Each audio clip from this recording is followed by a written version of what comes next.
Hello everyone, welcome to study tube.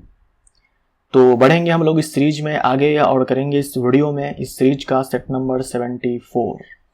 इस पूरे series का सेट नंबर 74 है और हम लोग इस 74 सेट से एक नया चैप्टर स्टार्ट करने जा रहे हैं। चैप्टर का नाम है विद्युत धारा का चुंबकीय प्रभाव, मैग्नेटिक इफेक्ट ऑफ करंट, और ये इसका पार्ट 1 है। इस चैप्टर के अंदर 4 से 5 पार्ट्स आएंगे। 4 से 5 पार्ट्स के अंदर ये चैप्टर आपका अच्छे से कंप्लीट हो जाएगा। आप लोग सोच रहे होंगे कि गैंगटॉक से इतना जल्दी मैं घूमकर कैसे आ गया। मैं गैंगटॉक गया ही नहीं। जाने का प्लान था 20 तारीख को, पता चला सिक्किम में बाढ़ आ गया और जहां मैं घूमने जाने वाला हूं वो रास्ता ब्लॉक हो चुका है। नॉर्थ सिक्किम जाने का दिल था, लेकिन नॉर्थ सिक्किम में बाढ़ आया और वहां का रास्ता जो है ब्लॉक हो गया। तो फिर मैं गया नहीं। सोचा जाकर क्या फ़ायदा अगर जहाँ घूमना चाह रहा हूँ वहाँ घूम ही ना पाऊँ, इसीलिए मैं नहीं गया। वैसे मुझे डाउट था कि कहीं ऐसा ना हो कि बारिश बीच में काम खराब कर दें, क्योंकि ये मौसम ही है बरसात का। आखिरी जून चल रहा है, उसके बाद जुलाई, अगस्त, सितंबर, ये सब बारिश का ही टाइम है। खैर कोई बात नहीं, फिर कभी प्लान बनाया जाएगा और चला जाएगा। तो इस सीरीज के अंदर आने वाले हर वीडियो का पीडीएफ डाउनलोड करने के लिए ये टेलीग्राम चैनल का आईडी है। आप इस आईडी के माध्यम से टेलीग्राम चैनल को ज्वाइन कर सकते हो। अब तक जितने भी सेट्स हुए हैं, जो भी चैप्टर्स हुए हैं, सबका पीडीएफ मैंने अपलोड कर दिया है इस टेलीग्राम चैनल पर। इस टेलीग्राम चैनल को आप ज्वाइन कर सकते हो इस क्यूआर कोड को स्कैन करके भी। तो जिनको भी पीडीएफ चाहिए वो डाउनलोड कर ले इस टेलीग्राम चैनल से। अब बढ़ते हैं वीडियो में आगे और करते हैं प्रश्नों को। MEC यानी कि मैग्नेटिक इफेक्ट ऑफ करंट, विद्युत धारा का चुंबकीय प्रभाव, पार्ट 1 है। पूरे सीरीज का सेट नंबर 74 है। सन 1820 में किसने यह प्रमाणित किया कि विद्युत तथा चुंबकत्व संबंधित परिघटनाएं हैं? कौन से वे वैज्ञानिक थे जिन्होंने 1820 में यह प्रमाणित किया कि जो विद्युत धारा है और जो मैग्नेटिज्म है, चुंबकत्व है, ये एक दूसरे से संबंधित है? ये वैज्ञानिक थे ऑर्स्टेड। तो सन 1820 में ये जो ऑर्स्टेड साहब थे, इन्होंने अचानक यह खोजा कि किसी धातु के तार में विद्युत धारा प्रवाहित करने पर पास में रखी दीर्घ सूची में विक्षेपण उत्पन्न हुआ। तो ये जो डिस्कवरी है ना कि विद्युत और चुंबकत्व आपस में एक दूसरे से संबंधित है, ये डिस्कवरी एक्सीडेंटल डिस्कवरी है। अचानक यह खोज हुई। चुंबकीय तीव्रता, जिसे हम लोग कैपिटल H से दिखाते हैं, का CGS मात्रक क्या है? चुंबकीय तीव्रता को हम लोग बोलते हैं इंग्लिश में मैग्नेटिक इंटेंसिटी। एक तो होता है चुंबकीय क्षेत्र। चुंबकीय क्षेत्र या फिर चुंबकीय क्षेत्र की प्रबलता जो हम बोलते हैं, वो कैपिटल B से हम दिखाते हैं, ये अलग है। और ये है चुंबकीय तीव्रता, जिसे हम लोग कैपिटल H से दिखाते हैं। इसका CGS मात्रक क्या है? देखो, ये जो चुंबकीय तीव्रता है, इसका SI मात्रक तो ये है, एम्पियर प्रति मीटर। और CGS मात्रक जो है ऑर्स्टेड साहब के सम्मान में रखा गया है। तो डी हमारा आंसर हो जाएगा। चुंबकीय फ्लक्स, जिसे हम लोग फाई से दिखाते हैं, इसका SI मात्रक वेबर होता है। वेबर का symbol capital W small b है। चुंबकीय फ्लक्स घनत्व, देखो यहाँ पर चुंबकीय फ्लक्स है, यहाँ पर चुंबकीय फ्लक्स घनत्व है। इसी को हम लोग चुंबकीय क्षेत्र बोलते हैं, जिसे कैपिटल B से दिखाते हैं। इसका SI मात्रक टेस्ला होता है। चुंबकीय तीव्रता, जिसे हम लोग कैपिटल H से दिखाते हैं, इसका SI मात्रक एम्पियर प्रति मीटर होता है। तो ये इंपॉर्टेंट है, ये ध्यान में रखिएगा। ये ध्यान में रखिएगा कि वेबर किसका मात्रक है, टेस्ला किसका मात्रक है, ऑर्स्टेड किसका मात्रक है, ये सब ध्यान में रखिएगा। निम्नलिखित में से अदिश राशि की पहचान करें। चुंबकीय अभिवाह, जिसे हम लोग फ्लक्स बोलते हैं, मैग्नेटिक फ्लक्स बोलते हैं, ये अदिश राशि है। तो ए हमारा आंसर हो जाएगा। चुंबकीय अभिवाह घनत्व, इसे हम लोग कैपिटल B से दिखाते हैं। मैग्नेटिक फ्लक्स डेंसिटी या फिर चुंबकीय इंडक्शन, इसी को हम लोग मैग्नेटिक फील्ड भी बोलते हैं। तो ये दोनों जो है सेम ही चीज है, यानी आप चुंबकीय अभिवाह घनत्व बोल दो या फिर चुंबकीय प्रेरण बोल दो या फिर चुंबकीय क्षेत्र बोल दो, बात एक ही है। चुंबकीय तीव्रता जो हम लोगों ने जस्ट देखा, जिसे हम लोग कैपिटल H से दिखाते हैं, तो ये सारे जो है आपके वेक्टर क्वांटिटी है, सदिश राशि है। ये सारे कैसे क्वांटिटीज है? वेक्टर क्वांटिटीज है, सदिश राशि है। इनके पास क्या है? दिशा भी है, परिमाण भी है। लेकिन जो चुंबकीय अभिवाह है, मैग्नेटिक फ्लक्स है, जिसे हम लोग फाई से दिखाते हैं, ये एक अदिश राशि है। निम्नलिखित में से गलत विकल्प की पहचान करें। दीप सूचक की सुई एक छोटा क्षण चुंबक ही होती है। ये जो कंपास देख रहे हो और इस कंपास में ये जो सुई है, ये अपने आप में एक क्षण चुंबक होता है। क्षण चुंबक आपने देखा होगा इस प्रकार से, नॉर्थ पोल होता है, साउथ पोल होता है, ये क्षण चुंबक है, ये अस्थायी चुंबक है। तो ये सुई भी जो है ये अपने आप में क्षण चुंबक है। ये अपने आप में क्या है कि क्षण चुंबक है। तरफ नॉर्थ पोल और दूसरी तरफ साउथ पोल होता है। क्षण चुंबक के पास दो पोल होते हैं, नॉर्थ और साउथ। तो दिक् सूचक की सुई, दिक् सूचक यानी कि कंपास, इसकी सुई एक छोटा क्षण चुंबक ही होती है, सही है। किसी दिक् सूचक की सुई के दोनों सिरे लगभग उत्तर और दक्षिण की ओर संकेत करते हैं, सही है। आपने बचपन से पढ़ा होगा, बचपन से आप लोग पढ़ते जा रहे होंगे कि जब किसी क्षण चुंबक को हम लोग या फिर किसी भी चुंबक को जब हम लोग फ्रीली सस्पेंड करते हैं, लटकाते हैं, तो वो अपने आप को जो है अलाइन करता है उत्तर और दक्षिण दिशा में। तो ठीक वही कॉन्सेप्ट यहाँ पर है कि ये जो सुई है ये अपने आप को जो अलाइन करती है वो नॉर्थ साउथ डायरेक्शन होती है। किसी दिक् सूचक की सुई में एक सिरा उत्तर ध्रुव तथा दूसरा सिरा दक्षिण ध्रुव कहलाता है, सही है। दिक् सूचक की मदद से वायु की गति ज्ञात की जाती है, नहीं। दिक् सूचक की मदद से दिशा ज्ञात की जाती है। डी हमारा आंसर हो जाएगा, ये गलत विकल्प है। चुंबक के सजातीय ध्रुवों में परस्पर डैश तथा विजातीय ध्रुवों में परस्पर डैश होता है। अब चुंबक के पास दो ध्रुव होते हैं, नॉर्थ और साउथ, उत्तर ध्रुव और दक्षिण ध्रुव। तो यहां पर देखो दो मैग्नेट हैं। जब हम इसके नॉर्थ साउथ को पास में लाते हैं, जो कि विजातीय ध्रुव है, अलग अलग नेचर के ध्रुव हैं, अपोजिट पोल्स हैं, तो इनमें होगा अट्रैक्शन। जबकि नॉर्थ नॉर्थ वाले पास में आएंगे तो एक दूसरे को धक्का देंगे, रिपेल होगा। साउथ साउथ वाले को पास में लाएंगे तो एक दूसरे को धक्का देगा, रिपेल होगा। तो सजातीय ध्रुवों में परस्पर क्या होता है कि प्रतिकर्षण होता है, जबकि विजातीय ध्रुवों में परस्पर आकर्षण होता है। तो बी हमारा आंसर हो जाएगा, सजातीय ध्रुवों में परस्पर प्रतिकर्षण, विजातीय ध्रुवों में परस्पर आकर्षण होता है, सही है। किसी चुंबक के चारों ओर का वह क्षेत्र जिसमें कोई अन्य चुंबक या चुंबकीय पदार्थ द्वारा उसके बल का संसूचन यानी कि महसूस किया जा सकता है, उस चुंबक का डैश कहलाता है। जैसे मान लीजिए कोई ये चुंबक है, ये कोई चुंबक है, इसमें अपना नॉर्थ पोल है, साउथ पोल है। जब इस चुंबक के पास में मान लो यहाँ पर मान लो मैंने आयरन का एक टुकड़ा डाला, तो इस आयरन के टुकड़े को इस चुंबक ने अट्रैक्ट नहीं किया। लेकिन जब मैंने यहाँ पर डाला तब जाकर के ये इसको अपनी ओर अट्रैक्ट कर लिया। तो इसका मतलब ये हुआ कि ये जो पूरा रीजन है, ये अपने आप में कहलाएगा इस चुंबक का चुंबकीय क्षेत्र। इस वाले क्षेत्र में जब किसी चुंबकीय पदार्थ को हम डालते हैं, जैसे कि आयरन का टुकड़ा है या फिर कोई दूसरा हम लोग चुंबक डाल दें यहाँ पर, तो ये चुंबक उसे अपनी ओर ना तो खींचेगा ना ही अपने से दूर धक्का देगा, क्योंकि ये इसका चुंबकीय क्षेत्र नहीं है। ये जो एरिया है इसके चुंबकीय क्षेत्र में नहीं आता है। ये एरिया मान लो चुंबकीय क्षेत्र है इसका, तो इसमें हम किसी चुंबकीय पदार्थ को डालेंगे तो ये अट्रैक्ट करेगा, और किसी हम चुंबक को डालेंगे तो हो सकता है उसको धक्का दे या फिर अपनी ओर अट्रैक्ट करे। तो यही इस सवाल में कहा जा रहा है कि किसी चुंबक के चारों ओर का वह क्षेत्र जिसमें कोई अन्य चुंबक या चुंबकीय पदार्थ द्वारा उसके बल का संसूचन किया जा सकता है, यानी अपने ऊपर वो बल महसूस करेगा, उसे हम लोग चुंबक का चुंबकीय क्षेत्र कहेंगे। तो चुंबकीय क्षेत्र हमारा आंसर हो जाएगा। जैसे पृथ्वी है भाई, पृथ्वी का भी अपना गुरुत्वाकर्षण क्षेत्र है। गुरुत्वाकर्षण क्षेत्र में, पृथ्वी के गुरुत्वाकर्षण क्षेत्र में अगर कोई मास होगा तो पृथ्वी उसे अपनी ओर खींच लेती है, लेकिन अगर गुरुत्वाकर्षण क्षेत्र से बाहर है तो वो अपनी ओर नहीं खींच पाएगी। जैसे हम लोग बोलते हैं ना कि अगर हम किसी वस्तु को 11.2 किलोमीटर पर सेकेंड से फेंकें, ये धरती है, यहाँ से अगर हम इस स्पीड से किसी वस्तु को फेंकते हैं तो वो वस्तु पृथ्वी के गुरुत्वाकर्षण क्षेत्र से बाहर चली जाती है, मतलब पृथ्वी उस पर अपनी ओर बल नहीं लगा पाएगी, उसे अपनी ओर नहीं खींच पाएगी। ऐसे ही मान लो कोई चार्ज है, ये कोई चार्ज है, मान लो पॉजिटिव चार्ज है, ये भी अपने चारों तरफ क्या है कि एक क्षेत्र बनाता है जिसमें कोई दूसरा चार्ज अपने ऊपर बल महसूस करता है। मान लो यहाँ पर कोई दूसरा प्लस चार्ज आ गया तो ये क्या करेगा, उस पर धक्का लगाएगा। मान लो कोई नेगेटिव चार्ज आ गया तो अपनी ओर इसे ये खींचेगा। तो इस चार्ज के, इस आवेश के चारों तरफ का वो क्षेत्र जिसमें कोई दूसरा आवेश अपने ऊपर बल महसूस करता है, उसे हम लोग बोलते हैं इलेक्ट्रिक फील्ड, विद्युत क्षेत्र। इसे हम लोग क्या बोलते हैं, इलेक्ट्रिक फील्ड। जबकि ये क्या है, मैग्नेट के चारों तरफ जो है उसे हम लोग बोलते हैं मैग्नेटिक फील्ड। जबकि पृथ्वी के चारों तरफ जो है उसे हम लोग बोलते हैं ग्रेविटेशनल फील्ड, गुरुत्वाकर्षण क्षेत्र। तो आई होप आपको ये समझ में आया होगा।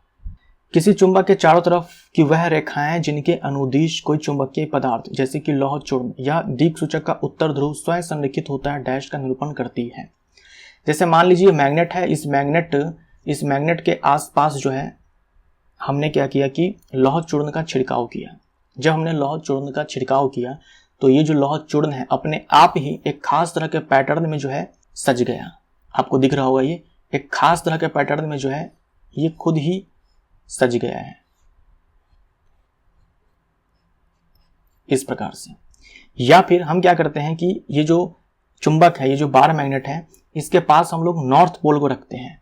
नॉर्थ पोल को हम लोग रखते हैं, जैसे यहां पर देखो ये दिक् सूचक है तो इसका नॉर्थ पोल केवल आप देखो तो नॉर्थ पोल का डायरेक्शन देखो अपने आप जो है इस प्रकार से चेंज हो रहा है। मतलब एक बार हमने कंपास यहां पर डाला तो नॉर्थ पोल ये है, यहां पर डाला तो नॉर्थ पोल ये है, यहां पर डाला तो नॉर्थ पोल ये है। इस प्रकार से नॉर्थ पोल को केवल देखो तो इस प्रकार से नॉर्थ पोल जो है अपने आप को अलाइन कर रहा है। तो ये जो पाथ है, ये जो रास्ता है जिस पर ये नॉर्थ पोल जो है अपने आप को अलाइन कर रहा है, या फिर ये जो लौह चूर्ण है जिस रास्ते के अनुदिश जो है अपने आप को अलाइन किया है, इसी को हम लोग चुंबकीय क्षेत्र रेखा बोलते हैं। इसी को हम लोग क्या बोलते हैं? चुंबकीय क्षेत्र रेखा बोलते हैं। तो हम लोग इसको बोलेंगे चुंबकीय क्षेत्र रेखा। चुंबकीय क्षेत्र एक ऐसी भौतिक राशि है जिसमें चुंबकीय क्षेत्र, जिसे हम लोग कैपिटल बी से दिखाते हैं, एक ऐसी भौतिक राशि है जिसमें परिमाण और दिशा दोनों है, क्योंकि ये सदिश राशि है।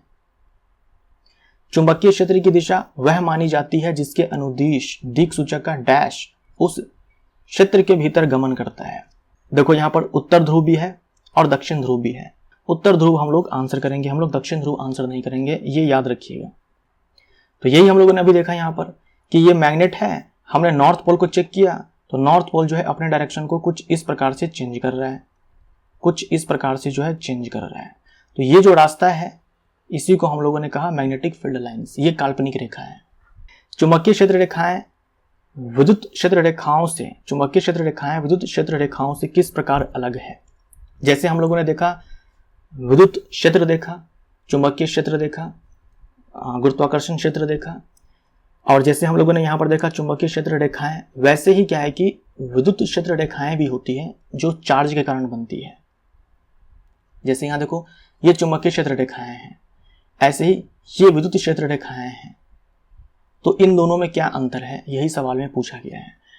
चुंबकीय क्षेत्र रेखाएं काल्पनिक रेखाएं होती है जबकि विद्युत क्षेत्र रेखाएं वास्तविक रेखाएं होती है।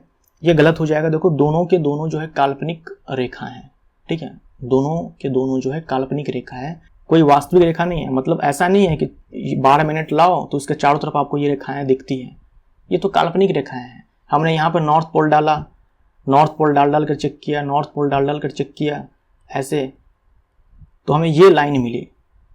हमने क्या किया कि ऐसे लाइन खींच दिया, तो ये काल्पनिक रेखा है। ऐसा नहीं है कि जो रेखा है चुंबक के पास आपको ये दिखेगी, और वैसे ही यहाँ पर है, ये काल्पनिक रेखाएं हैं दोनों। चुंबकीय क्षेत्र रेखाएं सतत वक्र होती है जबकि विद्युत क्षेत्र रेखाएं सतत वक्र नहीं होती है।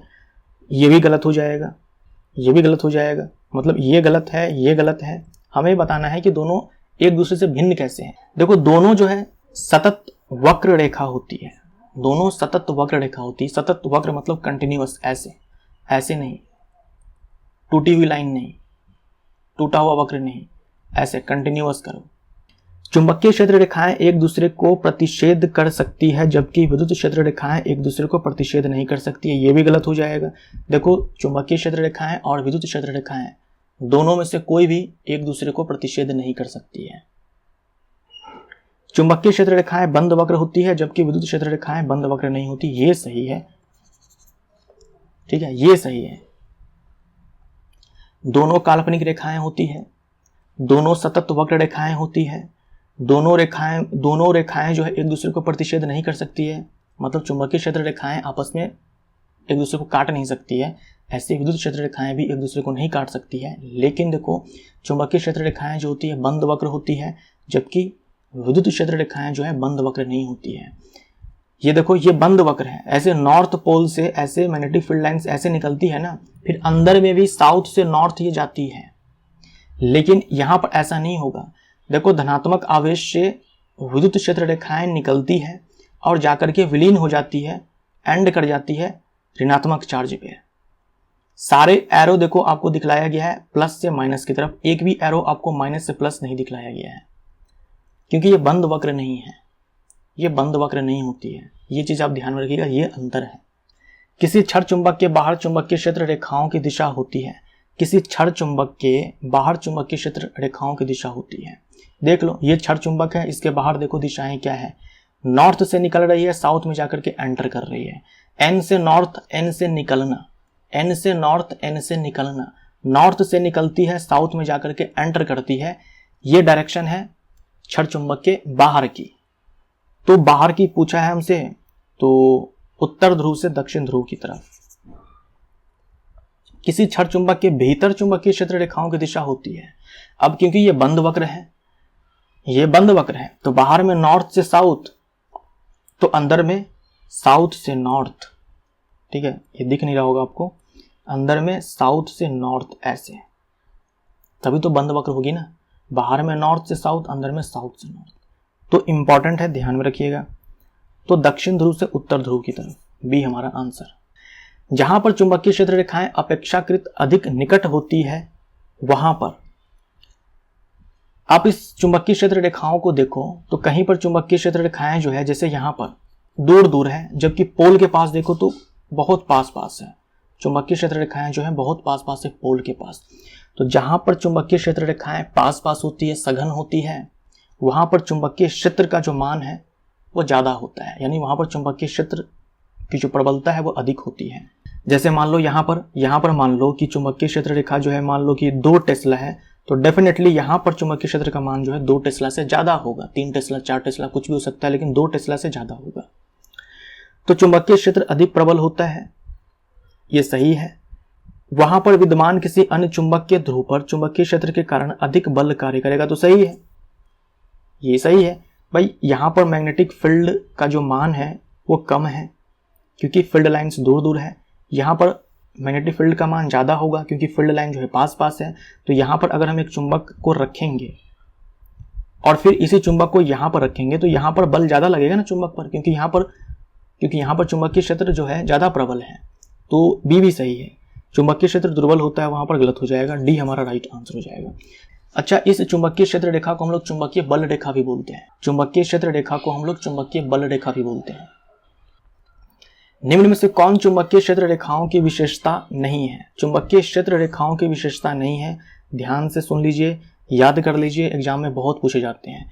ये सतत बंद वक्र होती है, ये सतत बंद वक्र होती है, सही है। जबकि विद्युत क्षेत्र जो है सतत वक्र तो होती है लेकिन वो बंद नहीं होती है। 2 क्षेत्र रेखाएं कहीं भी एक दूसरे को प्रतिच्छेद नहीं करती है, मतलब काटती नहीं है, बिल्कुल सही है। चुंबकीय क्षेत्र की आपेक्षिक प्रबलता को क्षेत्र रेखाओं की निकटता की कोटि द्वारा दर्शाया जाता है। कहने का मतलब जहां पर क्षेत्र रेखाएं जो है पास पास होती है वहां पर चुंबकीय क्षेत्र प्रबल होता है, जहां पर दूर दूर होती है वहां पर दुर्बल होता है। तो ये सही है। 2 क्षेत्र रेखाएं एक दूसरे को प्रतिच्छेद कर सकती है, गलत हो जाएगा। विद्युत क्षेत्र रेखाएं और चुंबकीय क्षेत्र रेखाएं दोनों ही एक दूसरे को नहीं काटती है। किसी सीधे धारावाही चालक के कारण उत्पन्न चुंबकीय क्षेत्र की क्षेत्र रेखाएं कैसी होती है? तो सीधे धारावाही चालक के कारण जो चुंबकीय क्षेत्र रेखाएं बनती है, याद रखिएगा, इंपॉर्टेंट है, सेकेंडरी वृत्त। सेकेंडरी वृत्त देख लो, यहाँ पर ये एक सीधा धारावाही चालक है, करंट जो है ऊपर की ओर फ्लो हो रहा है, तो इसके चारों तरफ चुंबकीय क्षेत्र रेखाएं बनती है। और कैसी बनती है? तो सेकेंडरी वृत्त। सेकेंडरी वृत्त कहने का मतलब बहुत सारे वृत्त का निर्माण होगा लेकिन केंद्र सबका एक ही होगा, कॉमन होगा, और उसी केंद्र पर ये चालक रखा होता है। अच्छा, मान लो हम धारा की दिशा पलट देते हैं, ऐसे कर देते हैं, तब कैसी बनेगी? तब भी सेकेंडरी वृत्त ही बनेगी, तब भी सेकेंडरी वृत्त ही बनेगी, ऐसे ही बनेगी। फर्क क्या आएगा इसमें? देखो, क्षेत्र रेखा की दिशा इस प्रकार से है, अब हमने धारा की दिशा पलट दी है तो ये दिशा भी पलट जाएगी। अभी आपको दिख रहा होगा इस वाले में कि ये एंटी क्लॉकवाइज है, तो इसमें क्लॉकवाइज है। तो धारा की दिशा पलटने से क्या है कि चुंबकीय क्षेत्र रेखा की जो दिशा है वो भी पलट जाती है। सेकेंडरी वृत्त याद रखिएगा, सीधे धारावाही चालक के कारण जो क्षेत्र रेखाएं बनती है वो सेकेंडरी वृत्त होती है। जब सीधे धारावाही चालक में प्रवाहित धारा के मान में वृद्धि होती है तो किसी दिए गए बिंदु पर चुंबकीय क्षेत्र के परिमाण में डैश। तो ये सीधा धारावाही चालक है, मान लो कि इसमें करंट मैंने फ्लो करवा रखा है 5 एम्पियर, तो इसके चारों तरफ चुंबकीय क्षेत्र का निर्माण होगा। तो कोई पॉइंट आप पकड़ लो यहाँ पर, जैसे मान लो मैंने यहाँ पर एक पॉइंट पकड़ लिया, इस पॉइंट पर चुंबकीय क्षेत्र का कुछ ना कुछ मान होगा। जैसे मान लो मैंने 1 टेस्ला मान लिया एग्जाम्पल के तौर पे। अब क्या है कि मैंने 5 एम्पियर के बजाय जो है यहाँ पर 10 एम्पियर करंट फ्लो करवा दिया, तो सेम पॉइंट पर, इसी पॉइंट पर जो चुंबकीय क्षेत्र का मान है वो पहले से ज़्यादा हो जाएगा। अब मान लो कि 2 टेस्ला 3 टेस्ला कुछ भी हो सकता है, लेकिन पहले से ज़्यादा होगा, 1 टेस्ला से ज़्यादा होगा। तो अगर हम धारा के मान को बढ़ाते हैं तो चुंबकीय क्षेत्र का मान बढ़ेगा, और अगर हम धारा के मान को कम करते हैं तो चुंबकीय क्षेत्र का मान कम हो जाएगा। तो वृद्धि होती है, हमारा आंसर हो जाएगा। किसी सीधे धारावाही चालक के कारण उत्पन्न चुंबकीय क्षेत्र चालक से दूर जाने पर, यहां पर देखो आप, अगर मैं इस पॉइंट पर और इस पॉइंट पर और इस पॉइंट पर, मान लो ये पॉइंट ए है, ये बी है और सी है, और मैं आपसे पूछूं चुंबकीय क्षेत्र का मान, तो बताओ सबसे ज्यादा कहां पर होगा। देखो सबसे ज्यादा जो चुंबकीय क्षेत्र का मान है वो ए पर होगा, उससे कम बी पर होगा और उससे कम सी पर होगा। क्योंकि जैसे जैसे हम चालक से दूर जाएंगे चुंबकीय क्षेत्र का जो मान है वो घटता चला जाएगा। ठीक है, जैसे मान लो चालक से मैंने डिस्टेंस आर ले लिया, ठीक है, तो क्या होगा कि जैसे जैसे चालक से दूरी बढ़ेगी चुंबकीय क्षेत्र का मान घटेगा, और जैसे जैसे हम चालक के नज़दीक आएंगे चुंबकीय क्षेत्र का मान जो है बढ़ेगा। उल्टा रिलेशन है, तो घटता है, हमारा आंसर हो जाएगा। सीधे धारावाही चालक के कारण उत्पन्न चुंबकीय क्षेत्र को निरूपित करने वाली सेकेंडरी वृत्तों का साइज बड़ा हो जाता है जब, सीधे धारावाही चालक के कारण जो चुंबकीय क्षेत्र रेखाएं बनती है वो आपको पता है कि सेकेंडरी वृत्त बनती है, और उसका साइज जो है बड़ा होते जाता है, या फिर बोल सकते हो वृत्त की त्रिज्या जो है बढ़ती चली जाती है। कब? जब चालक के समीप आया जाता है तब, जब चालक से दूर हटा जाता है, जब चालक में प्रवाहित धारा के अनुदिश चला जाता है, जब चालक के मध्य बिंदु पर स्थित होता है। तो आंसर हमारा क्या हो जाएगा? बी हो जाएगा। आप देख ही रहो यहाँ पर ये चुंबकीय क्षेत्र रेखाएं बन रही है जो कि सेकेंडरी वृत्त है। तो जैसे जैसे हम चालक से दूर जा रहे हैं वृत्त की त्रिज्या बढ़ती जा रही है, या फिर बोल सकते हो वृत्त का साइज जो है ये बढ़ता जा रहा है। ये सारे पॉइंट से सवाल पूछे जाते हैं एग्जाम में, तो ये सब आपको ध्यान में रखना है। किसी विद्युत धारावाही चालक के कारण उत्पन्न चुंबकीय क्षेत्र रेखाओं की दिशा ज्ञात करने के लिए नियम है। अब हम लोग ये तो समझ चुके हैं कि भाई धारावाही चालक के कारण चुंबकीय क्षेत्र रेखाएं जो बनती है वो वृत्त बनती है। अब जो वृत्त यानी कि सेकेंडरी वृत्त बनती है, अब जो वृत्त बनती है उसमें जो डायरेक्शन है वो ये भी हो सकता है, या फिर जो डायरेक्शन है वो ये भी हो सकता है। इसको हम लोग यहां पर बोलेंगे एंटी क्लॉकवाइज, इसको बोलेंगे क्लॉकवाइज। ये है एंटी क्लॉकवाइज और ये है क्लॉकवाइज। क्लॉकवाइज कहने का मतलब घड़ी की सुई जिस दिशा में चलती है वो दिशा है, और यह है घड़ी की सुई के चलने की विपरीत दिशा।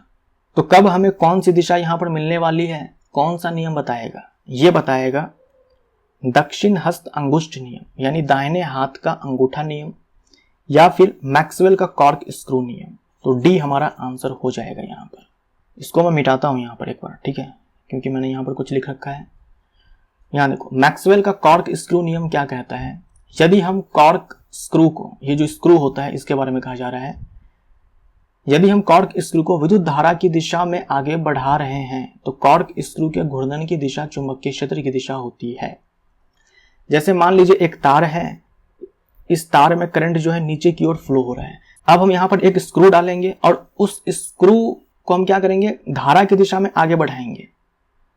हम उसको इस प्रकार से घुमाएंगे कि जो स्क्रू है ऐसे धारा की दिशा में आगे बढ़े, तब जो घूर्णन की दिशा है वही चुंबकीय क्षेत्र की दिशा हो जाएगी।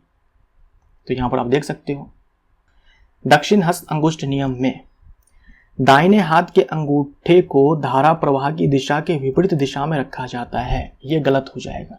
देखिए दक्षिण हस्त अंगुष्ठ नियम में क्या होता है, हम लोग दाहिने हाथ से तार को इस प्रकार से पकड़ते हैं कि जो अंगूठा की दिशा है वो करंट की दिशा में होगी, जैसा कि इस पिक्चर में दिखलाया गया है। ये तार है, इसमें करंट ऊपर की ओर फ्लो हो रहा है। दाहिने हाथ से इस तार को इस प्रकार से पकड़ा गया है कि अंगूठा जो है विद्युत धारा की दिशा में है। अब ये जो उंगलियां हैं, जिस डायरेक्शन में ये जो उंगलियां है, 4 उंगलियां घूमी हुई है, वो डायरेक्शन चुंबकीय क्षेत्र की दिशा हो जाएगी। दाहिने हाथ के अंगूठे को धारा प्रवाह की दिशा में रखा जाता है, धारा प्रवाह की दिशा में रखा जाता है, तो ये सही है। बाएं हाथ के अंगूठे, बायां हाथ तो आएगा नहीं, बायां हाथ तो आएगा नहीं। यहाँ पर किसी क्षैतिज शक्ति संचरण लाइन पावर लाइन में पूर्व से पश्चिम दिशा की ओर विद्युत प्रवाहित हो रही है, इसके ठीक नीचे किसी बिंदु पर तथा इसके ठीक ऊपर किसी बिंदु पर चुंबकीय क्षेत्र रेखा की दिशा क्या है। सवाल आपसे ये कह रहा है कि एक तार है इस प्रकार से जिसमें विद्युत धारा का प्रवाह हो रहा है, पावर लाइन बोल रखा है ना, विद्युत धारा का प्रवाह हो रहा है पूरब से पश्चिम की ओर, ये पूरब है, ये पश्चिम है। अब आपसे ये पूछा है कि इस तार के ठीक ऊपर किसी बिंदु पर और इसके ठीक नीचे किसी बिंदु पर चुंबकीय क्षेत्र रेखा की दिशा क्या है। सीधा धारावाही चालक है तो चुंबकीय क्षेत्र रेखा का जो निर्माण होगा वो सेकेंडरी वृत्त ही होगा, यानी एक सर्कल ही मिलेगा आपको। अब इसका डायरेक्शन अगर आपको पता करना है तो हम लगाएंगे यहाँ पर वही दक्षिण हस्त अंगुष्ठ नियम। हम इस तार को जो है ऐसे पकड़ेंगे कि जो अंगूठा दाहिने हाथ से हम लोग ऐसे पकड़ेंगे कि जो अंगूठे की डायरेक्शन है वो इस करंट की डायरेक्शन में होनी चाहिए। ये चीज़ आप खुद से करके देखो वीडियो पॉज करके, क्योंकि यहाँ पर आपको खुद से करना ही पड़ेगा। आप जब इसको पकड़ेंगे तो ये आपको चुंबकीय क्षेत्र रेखा की दिशा आपको मिलेगी। बहुत ही आसान है, आप करके ऐसा देखो। अगर आप इस साइड से देखते हो, आपकी आंखें जो है इस साइड है ना, ईस्ट साइड में है, तो देखो ये जो आपको चुंबकीय क्षेत्र रेखा की जो दिशा है ये आपको क्लॉकवाइज दिखेगी, यानी जिस दिशा में घड़ी की सुई चलती है। लेकिन वहीं अगर आप इस साइड से देखो, अपनी आंखों को जो है इस साइड रखो, तो आपको ये एंटी क्लॉकवाइज दिखेगी, यानी घड़ी की सुई जिस दिशा में चलती है उसके ठीक विपरीत में।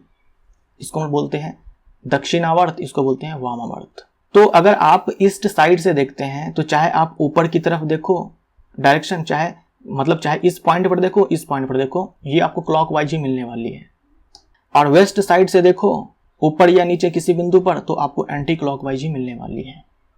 तो हमारा आंसर देखो क्या होगा।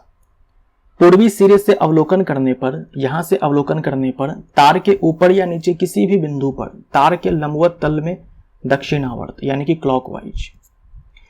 पश्चिमी सिरे से अवलोकन करने पर तार के ऊपर या नीचे किसी भी बिंदु पर तार के लंबवत तल में वाम आवर्त। तो ये भी सही है, यानी डी ऑप्शन हमारा सही है। तो वीडियो पॉज करके जो है एक बार इसको खुद से चेक कीजिए और डायरेक्शन निकालने की कोशिश कीजिए। धारावाही वृत्ताकार पाश के कारण उत्पन्न चुंबकीय क्षेत्र रेखाएं होती है। अब तक हम लोग पढ़ रहे थे सीधा धारावाही चालक। अब हम लोग क्या करेंगे, इसी को मोड़ देंगे ऐसे, इसी को हम लोग क्या करेंगे कि मोड़ देंगे। तो ये अपने आप में कहलाएगा एक सर्कुलर क्वाइल। वृत्ताकार पाश बोल दो या फिर वृत्ताकार कुंडली बोल दो। अगर हम इसमें करंट फ्लो करवा देते हैं तो उसे हम लोग धारावाही वृत्ताकार पाश या फिर धारावाही वृत्ताकार कुंडली बोल देंगे। धारावाही का मतलब धारा का प्रवाह हो रहा है। तो उत्पन्न चुंबकीय क्षेत्र रेखाएं होती है तार के प्रत्येक भाग के कारण। सरल रेखा तो हो ही नहीं सकती है ना, क्योंकि चुंबकीय क्षेत्र रेखाएं जो होती है वो बंद होती है, बंद वक्र होती है, तो सरल रेखा नहीं मिलेगी। पाश के केंद्र पर सरल रेखा, पाश के केंद्र पर ये अगर केंद्र है तो यहां पर चुंबकीय क्षेत्र रेखा सरल रेखा नहीं मिलेगी, बंद वक्र होती है तो नहीं मिलेगी। हाँ, ऐसा प्रतीत होता है कि सरल रेखा है, लेकिन वास्तव में सरल रेखा नहीं होती है। तार के प्रत्येक भाग के कारण बंद वक्र किंतु केंद्र पर सरल रेखा, ये भी गलत हो जाएगा। तार के प्रत्येक भाग के कारण बंद वक्र किंतु केंद्र पर सरल रेखा, कहीं पर भी सरल रेखा नहीं। तार के किसी भी भाग के कारण बंद वक्र, डी हमारा आंसर हो जाएगा। अभी हम लोग आगे देखेंगे धारावाही वृत्ताकार पाश के कारण जो चुंबकीय क्षेत्र रेखाएं बनती है। आप देखेंगे वहां पर केंद्र पर ऐसा प्रतीत होता है कि सरल रेखा है, लेकिन वास्तव में वो भी बंद वक्र ही होता है। यदि बी धारावाही वृत्ताकार पाश या कुंडली के कारण चुंबकीय क्षेत्र का परिमाण है और एन कुंडली में फेरों की संख्या है, जैसे मान लो ये एक वृत्ताकार कुंडली है, ठीक है, एक टर्न है इसमें, हमने क्या किया, तार को फिर से लपेट दिया ऐसे करके, हमने फिर से लपेट दिया ऐसे करके, हमने फिर से लपेट दिया ऐसे करके। तो इस तरीके से हमने क्या है कि n बार लपेटा है, इसी को बोलते हैं फेरों की संख्या, n फेरों की संख्या। तो जब मात्र एक टर्न था तब चुंबकीय क्षेत्र का परिमाण b था। अब हमने क्या किया, ऐसे ही तार को बहुत बार हम लोगों ने टर्न कर दिया, n बार हम लोगों ने टर्न किया, यानी कि फेरों की संख्या नंबर ऑफ टर्न्स n है, तब चुंबकीय क्षेत्र का मान जो है पता है क्या हो जाएगा, पहले का n गुना हो जाएगा, क्योंकि दोनों में सीधा संबंध होता है। सी हमारा राइट आंसर हो जाएगा। जैसे यहां पर देखो, एक बार ऐसे टर्न है तो चुंबकीय क्षेत्र का मान b है, ठीक है, उसके बाद यहाँ पर देखो अब कितने टर्न्स हैं, 1 2 3 4 5 6, तो अब इसका मान पहले का 6 गुना हो जाएगा। मान लो n टर्न्स होते हैं तो पहले का n गुना हो जाता। अच्छा, ये आपको दिखलाया गया है ऐसा कंप्लीट सर्कल, लेकिन ये कंप्लीट सर्कल तो नहीं होगा ना। कंप्लीट सर्कल कैसे होगा, हमें करंट फ्लो करवाने के लिए किसी सर्किट से जोड़ना पड़ेगा। तो ऐसा दिखलाया गया है, लेकिन एक्चुअल में ऐसा होता है। ये क्या है कि एक बैटरी से ऐसे कनेक्टेड होगा तभी तो करंट फ्लो होगा ना, वरना ऐसे एक तार है इसको ऐसे मोड़ दो, करंट कैसे फ्लो होगा। जो हम लोग ऐसे देखते थे अभी सीधा धारावाही चालक, तो ऐसे एक तार का टुकड़ा रहेगा तो करंट कैसे फ्लो होगा। ये क्या है कि ये भी बैटरी से क्या है कि कनेक्टेड ये तार रहता है, दिखलाया नहीं जाता है, ठीक है, क्योंकि जरूरत नहीं है, बस आपको यहाँ पर डायरेक्शन पता करना है, इसलिए हम लोग बस ऐसे एक टुकड़ा बना करके दिखाते हैं, लेकिन एक्चुअल में ये कनेक्टेड है बैटरी से। ऐसे यहाँ पर ये आपको दिखलाया गया है कि भाई एक कंप्लीट सर्कल है, लेकिन कंप्लीट सर्कल नहीं है, ये ऐसे बैटरी से कनेक्टेड होता है। तो ये चीज़ जो है आपको पता होनी चाहिए। अब ये सवाल जो है एग्जाम का पूछा हुआ है, 6 फेरों वाली एक धारावाही वृत्ताकार कुंडली के कारण उत्पन्न चुंबकीय क्षेत्र समान धारा प्रवाह वाले एकल वृत्ताकार पाश के कारण उत्पन्न चुंबकीय क्षेत्र के डैश के बराबर होगा। बोला यह है कि इसमें करंट जो है आई फ्लो करवाया गया, आपके पास तार था, आपने एक बार ऐसा सर्कल बना दिया, करंट आई फ्लो हो रहा है, फिर उसी तार को क्या है कि आपने और लपेटा और लपेटा और लपेटा, 6 बार आपने लपेट दिया, करंट अभी भी उसमें आई ही है। तो अब चुंबकीय क्षेत्र का जो मान है वो कितना हो जाएगा, पहले 1 टर्न था, बाद में 6 टर्न हो गया, तो 6 टर्न होने के बाद कितना हो जाएगा। तो मैंने आपसे कहा ये रिलेशन होता है, सीधा संबंध होता है, नंबर ऑफ टर्न्स जितना गुना बढ़ाओगे उतना गुना चुंबकीय क्षेत्र का मान बढ़ जाएगा, 6 गुना हो जाएगा। ये एग्जाम का पूछा हुआ सवाल है, ये भी एग्जाम का पूछा हुआ सवाल है।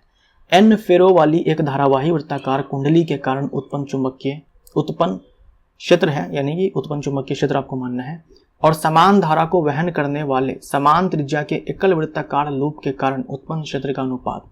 एक तो ऐसी धारावाही कुंडली है जिनमें फेरों की संख्या n है, और एक ऐसी धारावाही कुंडली है जिसमें केवल और केवल एक ही टर्न है ना, एकल वृत्ताकार लूप भी बोल सकते हो, कुंडली बोल सकते हो, बात एक ही है। तो एक कुंडली ऐसी है जिसमें 6 टर्न है, सॉरी n टर्न है, एक कुंडली ऐसी है जिसमें एक ही टर्न है, और जो कुंडली है उसकी त्रिज्या जो है दोनों जगह समान है और धारा भी समान ही प्रवाहित हो रही है। तो अनुपात क्या होगा, तो मैंने आपसे कहा कि भाई B directly proportional to n होता है, तो n फेरों वाली संख्या में चुंबकीय क्षेत्र का मान ये होगा, जब हम फेरों की संख्या 1 कर देंगे तो चुंबकीय क्षेत्र का परिमाण ये हो जाएगा, सॉरी चुंबकीय क्षेत्र का परिमाण जो है ये हो जाएगा, B हो जाएगा केवल 1 गुने में B, रेशियो क्या आ जाएगा n:1। तो यहां पर जाकर सेट नंबर 74 जो है समाप्त होता है। Thank you so much.